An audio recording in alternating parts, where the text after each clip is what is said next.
Nah, berikut ini penjelasan tentang teori dominasi otak.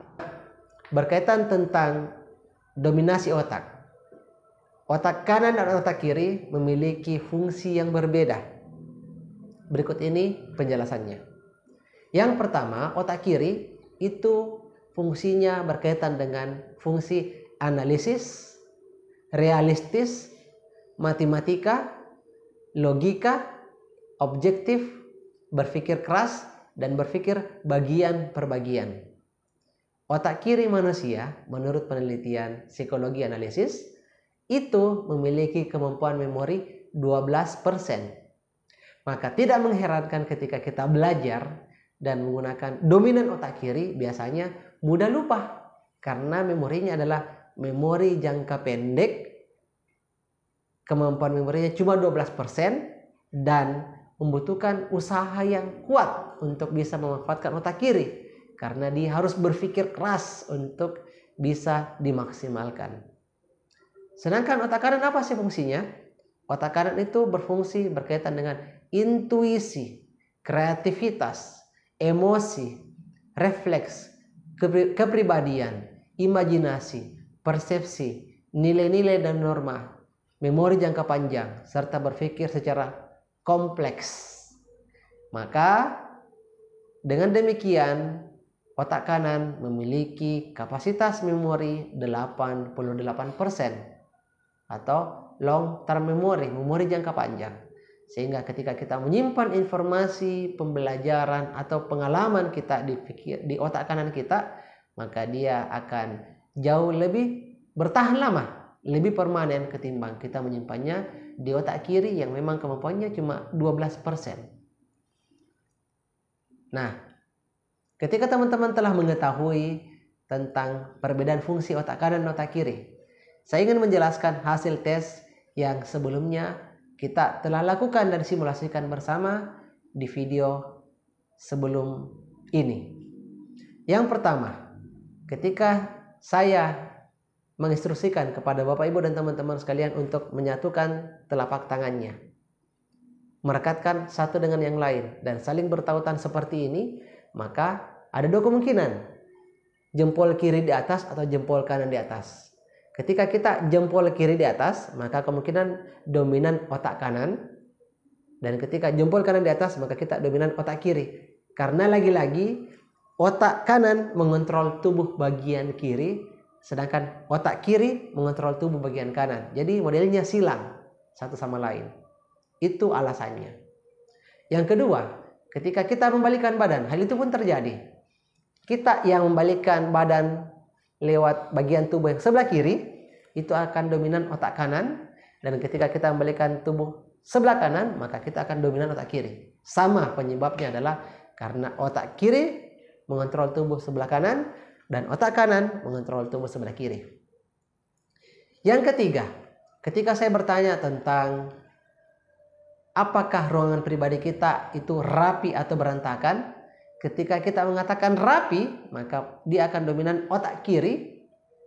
Dan ketika saya mengatakan berantakan, maka dia akan dominan otak kanan. Alasannya kenapa? Karena otak kiri itu berkaitan dengan sesuatu yang sistematis, yang berurutan. Otak kiri menyukai sesuatu yang berkesinambungan, terjadi secara tertib, teratur, terarah, dan sebagainya. Sedangkan otak kanan ini lebih cenderung kepada kreativitas, dan biasanya kreativitas itu suka yang acak-acakan, ya, tidak terlalu rapi, dan dia berkaitan dengan refleks dan spontanitas.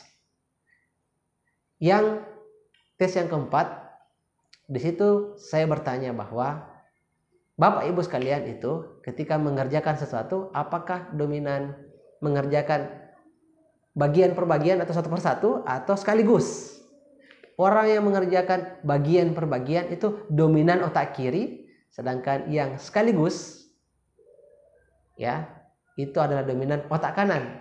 Karena lagi-lagi alasannya adalah otak kiri itu fokus mengerjakan sesuatu secara berurutan, terstruktur, dan terarah. Sedangkan otak kanan jauh lebih random, bekerja secara acak, dan dia bisa mengerjakan beberapa hal dalam satu waktu. Itu membutuhkan kreativitas dan inovasi. terakhir di tes yang kelima, saya bertanya bahwa ketika kita punya waktu luang, cenderung tinggal di rumah untuk nonton atau baca buku atau bersosialisasi, berkunjung ke rumah teman. Ketika Bapak Ibu dan teman-teman sekalian menjawab nomor 1 atau bagian A, yaitu tinggal di rumah, baca buku, nonton TV, maka kemungkinan besar otak kiri, di mana sifatnya adalah lebih monoton dan kaku. Sedangkan ketika mengatakan berkunjung ke rumah teman, bersosialisasi, itu adalah otak kanan, karena dia berkaitan lebih kepada kreativitas dan sesuatu yang membuat kita itu bisa mengeksplor kemampuan pikiran kita. Bukankah kalau kita cuma tinggal diam di rumah, maka kita akan berpikir secara terstruktur. Sedangkan ketika kita bersosialisasi, maka kita akan berpikir secara lebih random, secara lebih acak. Ketika kita bergaul dengan orang lain, itu adalah merupakan bagian dari kita mengeksplorasi kreativitas kita, inovasi kita, intuisi kita, bagaimana kita mengasah persepsi, bagaimana kita berbagi nilai-nilai dan norma, serta bagaimana kita memiliki belief atau kepercayaan secara pribadi. Nah, tes ini bisa digunakan untuk mengetes anak murid kita, pasangan kita, atau bahkan diri kita sendiri untuk mengetahui otak bagian mana sih yang dominan. Yang selanjutnya nanti akan saya jelaskan lebih dalam lagi. Ketika kita sudah tahu bagian mana otak kita yang dominan, maka kita akan bisa memanfaatkannya untuk optimalisasi proses belajar mengajar. Dan bukan cuma itu, saya pun akan menyajikan dalam ebook nanti beberapa pertanyaan-pertanyaan yang lain di luar 5 tes ini untuk mengetes jauh lebih akurat lagi sebagaimana otak kita dominan yang mana, kiri atau kanan, supaya kita semakin yakin melalui tes ini. Lagi-lagi kita berharap ketika kita mengetahui yang mana yang dominan, kita akan bisa mengeksplorasinya untuk mencapai ekselensi dan optimalisasi yang sangat-sangat luar biasa, memudahkan proses belajar mengajar, dan juga bisa memacu yang namanya potensi, prestasi, kreativitas, dan sebagainya dalam proses belajar mengajar.